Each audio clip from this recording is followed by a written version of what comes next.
બારડોલી ખાતે વાહન વ્યવહાર વિભાગમાં આરટીઓ કચેરી બારડોલી તેમજ શ્રી સરદાર સ્મારક હોસ્પિટલના સહયોગથી બારડોલીના સરદાર પટેલ ટાઉન હોલ ખાતે મેગા બ્લડ કેમ્પનું આયોજન કરવામાં આવ્યું હતું। આ બ્લડ કેમ્પને મુખ્ય અતિથિ બારડોલીના ધારાસભ્ય અને માજી કેબિનેટ મંત્રી ઈશ્વરભાઈ પરમારના હસ્તે દીપ પ્રાગટ્ય કરી ખુલ્લો મૂકવામાં આવ્યો હતો। આ પ્રસંગે ધારાસભ્ય ઈશ્વરભાઈ પરમારે IM Human Charitable trust Bardoli અને વાહન વ્યવહાર વિભાગ આરટીઓ કચેરી બારડોલીને સરાહનીય કામગીરી બદલ શુભેચ્છાઓ પાઠવી હતી। રોજ 2 ફેબ્રુઆરી 2025ના દિને આજે બારડોલીના સરદાર પટેલ ટાઉન હોલ ખાતે IM Human Charitable trust Bardoli અને વાહન વ્યવહાર વિભાગ બારડોલીના સંયુક્ત ઉપક્રમે આજે મહા રક્તદાન શિબિરનું આયોજન થયું છે।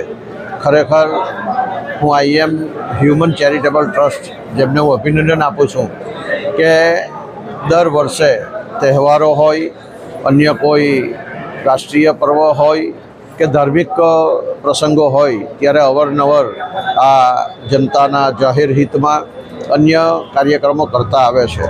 તેવી જ રીતે આજે વાહન વ્યવહાર વિભાગની સાથે સંયુક્ત ઉપક્રમે આજે અહીં મહા રક્તદાન શિબિરનું આયોજન થયું છે।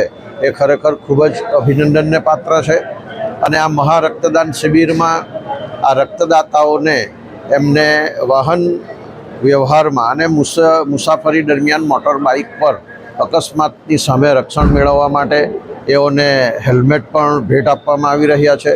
ખરેખર ખૂબ જ ઉમદા ઉદાહરણ અહીં આ આઈએમ હ્યુમન ચેરિટેબલ ટ્રસ્ટ દ્વારા આજે પૂરું પાડવામાં આવ્યું છે। વિદેશમાં પણ Shri Tarunbhai Patel I Am Human Charitable Trust માટે સુંદર કામગીરી કરી રહ્યા છે।